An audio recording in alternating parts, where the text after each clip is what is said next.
Welcome back to Talk of the Town on 99.7, 1450 WHTC and WHTC.com. Welcome back to Talk of the Town for this Monday, November 22nd. But we get an update on what's going on in Lansing with one of the members of the Lakeshore delegation, legislative delegation. She is third-term Republican State Representative Mary Whiteford from the South Haven area. She joins us via the Zoom connection this morning. Good morning, Mary. Good morning, Gary. Good morning, everybody. Glad you are with us. And if you have a question for Mary, she'll be happy to answer it at 616-395-1450, 616-395-1450. It is a case, Mary, of some breaks for lawmakers because of the Thanksgiving holiday, but I think more than anything else, it's because of the deer hunting holiday. So once the legislature goes back to work in December, it's not going to be as frantic as, say, the final month of the a session, which will be next December, but still there's a lot to get done before the first of the year. Yes, it is. So it being deer hunting week, last week, not Thanksgiving week, it's kind of nice to give everybody a chance to take a pause, reevaluate, work on all the things that need to be done for our constituents. I've got a lot of constituent meetings and meetings around the district, working on appropriations, since I'm still vice chair of appropriations, and it's one of those gifts that keep on giving, right? The governor signed it into law. There's money that's going to be left at on the table. There's book closing up the books from the 2021 budget year, and then there's a little issue of some federal COVID money spending, which I'm really proud of the fact, actually, that we're slow walking this, so that we're getting input so that we can be as effective as possible with the federal money to help the people of Michigan. Now, I know that this might be more in line with the gentleman that represents the far northeast corner of Allegan County, Steve Johnson over in Wayland, who's been really digging into the unemployment situation. There's been an audit that says that there's quite a bit of money that went to people that shouldn't have gotten it. And the audit says that, frankly, it was the UIA's fault. I mean, it wasn't anything, the people took advantage of the system. I know, again, this is more Steve Johnson's bailiwick than yours, but certainly that's something that maybe some constituents are bringing up to you saying, hey, what's going on with this unemployment situation? And nobody's surprised, but I think the biggest surprise is the sheer amount of money that went in the wrong places to the wrong people. And that's what's so frustrating. I know in my office, at any one time, we had about 200 cases that we were helping of people nobody was answering the phone at UIA. Nobody was responding to them. They made one mistake in their application online and got shut out completely. It was horrendous what people were going through. But I look at it, I'm a small business owner as well. And we've had some people, it's very small and mainly family, but we have had some people who went on unemployment. The process that employees have, or I should say employers have, is very rigorous.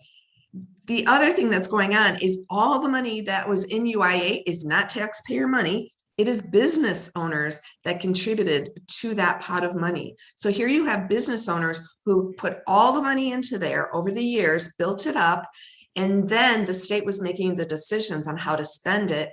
And then to find out the state spent the business owner's money improperly. So we thought maybe it was $150 million was the original thought last year. And so we actually took some money, some of the federal COVID money, and put it into a supplemental to be able to spend that for businesses and put it back into the UIA. And it was vetoed because the governor said that was, how did she state it? She said that she shouldn't be giving business owners a break, actually.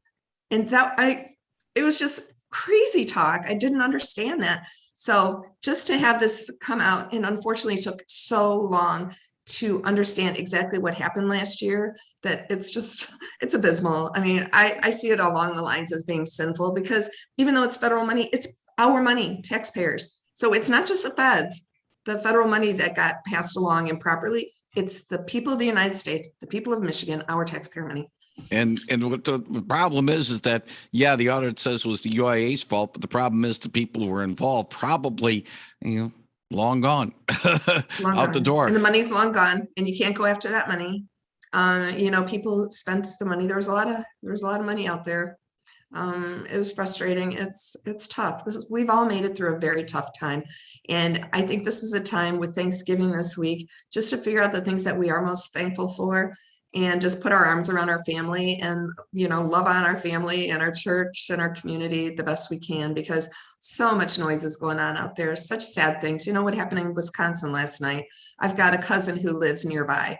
I mean, so much tragedy.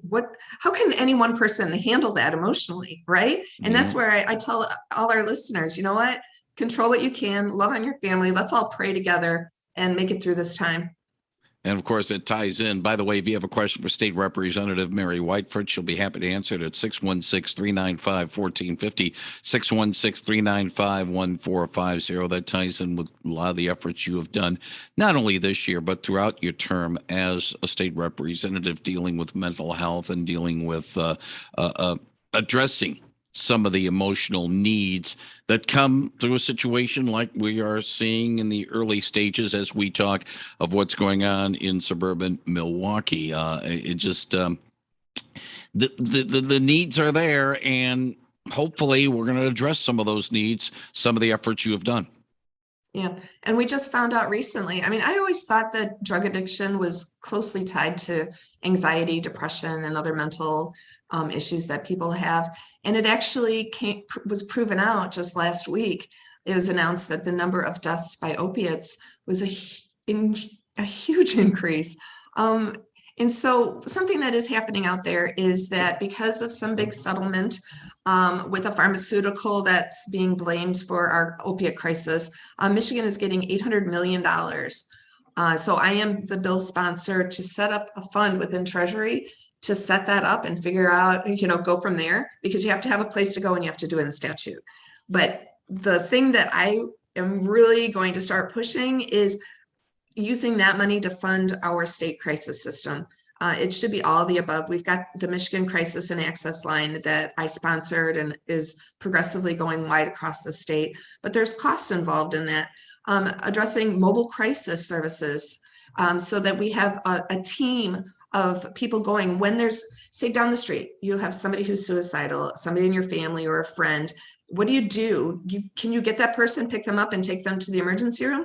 Not always. And what if it's really bad? So what they do is they take a police officer and somebody who's a mental health professional, go together to intervene together to try to help that person, walk them off the cliff, keep them safe. We don't want them to go straight to jail. We want them to get crisis care.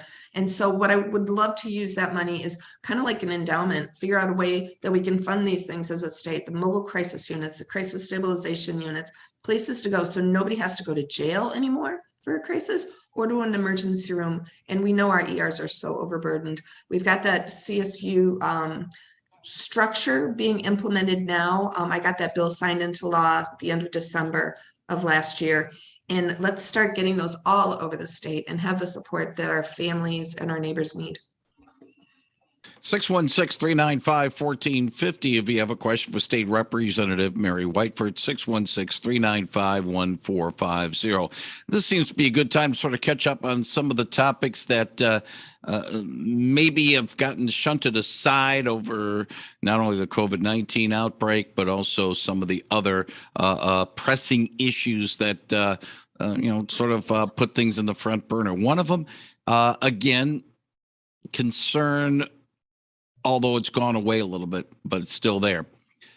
Erosion, rising levels on Lake Michigan and the rivers. We've had a little bit of a decrease, but now I'm seeing a report that those levels might be going back up again. And you saw it firsthand a little bit along the Lake Michigan shoreline in Allegan County. Erosion is still a big problem, and it's not going away just because the water levels are going down. Right. And the big challenge has always been, how do we fund it? And there's no insurance for it. There's some businesses that had some FEMA support. I know in Saugatuck, that was very helpful for them to beef up their shoreline along the Kalamazoo River. But we have a good opportunity using some of the federal COVID money and infrastructure money, that we can really take a global look. And all my communities are looking at ways to have a long-term solution to stabilize homes and businesses. We live in a very, our lake is very variable, right? I feel like if you get bored easy, all you have to do is live along Lake Michigan, because every day is so different. And I live right near Lake Michigan. But there are ways that we can stabilize our shorelines. But the bottom line, it's going to be going up and down. That's a historical thing. And every day you could have 10-foot waves and it clear the next day. And so any way that we can just stabilize in our water and sewers and those kind of things along the shoreline, that's important. I think that's a great way to be laser focused to address some of the needs of our communities. 616-395-1450. Let's go to the phones. Good morning. You're on the line with State Representative Mary Whiteford. Good morning. Back to the unemployment situation. Didn't Governor Snyder put a computer system in there to stop the cheating and the unemployment, and it made it worse than it was? You're right. A lot of investigating went into that, a lot of hearings to figure out what exactly happened. During his administration, didn't they lay off a lot of people from the unemployment office? So I don't know exactly that answer, but I appreciate it. I know we gave a lot of funding last year to make sure that they were staffed up enough to open offices and to be able to answer complaints and issues. Well, and also they probably had trouble getting help just like everybody else, didn't they? Qualified help. Because a lot of the older people probably retired, didn't they? Thanks for your thoughts. I appreciate the call. Thank you. 616-395-1450. And again, we brought up the unemployment topic more as a general thing, although Representative Whiteford has been involved, dealing with constituent complaints. Steve Johnson, and I forgot the committee chair that he's the oversight committee. Okay. Yeah. He's been very much in the vanguard of investigating the unemployment situation. And he'll probably be easier to, we don't talk to Steve because, basically he's based out of Caledonia, but Wayland is his area as well. Welcome back to Talk of the Town for this Monday, November 22nd. I'm Gary Stevens, chatting with State Representative Mary Whiteford. If you have a question for the third-term Republican from the South Haven area, 616-395-1450. Good morning. You're on the line with Representative Whiteford. Yeah, hello, Mary. This is Lon Copes from the Conservation District. Hi, Lon. Go ahead. I don't know if you can. Yeah, she can hear you. I would just like to thank you for your support and the appropriations that you guys did for us. To really appreciate it. Yeah, thanks for all you're doing. Talk about boots on the ground. We need our partners. I can't do everything, so it's so great to have boots on the ground like you, Lon, looking out for this beautiful county that we live in. Right. So I just like to thank you for everything you did for us. Yeah, you're welcome. Thank you very much for the call. 616-395-1450. Do you have something else about the UIA you wanted to pass along? I do. So picture this. I represent about 90,000 people. And if I have a question in the DEQ or Deagle now or DNR or UIA, I have to go through a legislative liaison to talk to me. I can't talk to employees in those departments. They can't share it with me. They don't have whistleblower protections like they should. We keep trying to do it. We put it in the budget. We have a bill out there to protect employees so that they can speak to the legislators who represent the people in our state. So that's what happens. So the tool in our bag that we as legislators have, even going down to election integrity or to environmental issues or the UIA, is that we have the Auditor General, who is a group of auditors out there that have a specific task of going in and looking in, delving in, figuring these things out for legislators, which we do not have that power to do. And the employees don't have the ability to do because they could be fired if they're talking to me. So that's why it's really important. When we do get this report, then we have the understanding of what exactly happened, because the state employees have to open up their books to the Auditor General. And so just to make it a little clearer, even when Snyder was in there, we didn't have the ability to see what was going on. So it doesn't matter if it's a Republican or a Democrat governor. Legislators, your voice in state government, actually have no ability to get a lot of these details. And I personally think that that's atrocious. I think we can all work together. It's like the right hand and the left hand can't talk to each other. I think we need to work together and have trust and partnerships. And if we had that, I think it would be better for the people of Michigan if we were able to work together and solve some of these things earlier. So I can't say, Snyder made this mistake, Whitmer made this mistake. I could say it now because we have this Auditor General report, but at the time, we don't know. And so just having these answers is helpful. And what I want to do is take that information and make it better for our kids and our grandkids. And that's the best thing that we can do with that information. One final thing, and it might tie in with that caller right now, Mary, that from the Conservation District. And again, I'm trying to bring up topics that have been sort of overlooked over the last few months because of the outbreak and the like. People may recall a year ago, we had that dam that compromised up in the mid-Michigan area, and the concerns were, what about the other dams across the state? Of course, there's one in Allegan, the Allegan Dam. How are we on that? I know that, again, this might be coming from left field, Mary, but we don't know when these dams are going to become compromised, and then we have a situation like we had up in Midland County. Yeah, so we're really fortunate. Most of the Kalamazoo River is under the purview of our DNR, Department of Natural Resources. And that is, I've got somebody who covers Allegan County who he lets me know things that are going on, and we can work together, and we've made a great partnership. So there are superstars out there that are proactive and doing so good looking out for taxpayers. And so what he does is he's seen some of the dams, these old 100-year-old dams that were ready to fail, and was very proactive so that we were able to address them. Right now, they're redoing the Trowbridge Dam. Next up is Otsego Dam, and I want to make sure that we're working all the way down and getting rid of the toxins. But working with Mark, and about 100 community members, we came up with a countywide plan about 3 years ago. And just knowing that we got that input, and if money ever came from these super funds, we'd be boots on the ground, ready to go. Well, we ended up having money available, and now they're working on these projects already. It's pretty exciting just to make sure that Allegan County and this beautiful Kalamazoo River corridor is open and accessible to the residents. If you want to contact State Representative Mary Whiteford, her office number is 517-373-0836. 517-373-0836. Mary, as always, thank you very much for your time. And if all goes well, let's do this again next month. Okay, thanks, Gary. God bless everybody, and have a great Thanksgiving. Thank you very much, Mary Whiteford, on 99.7 and 1450 WHTC.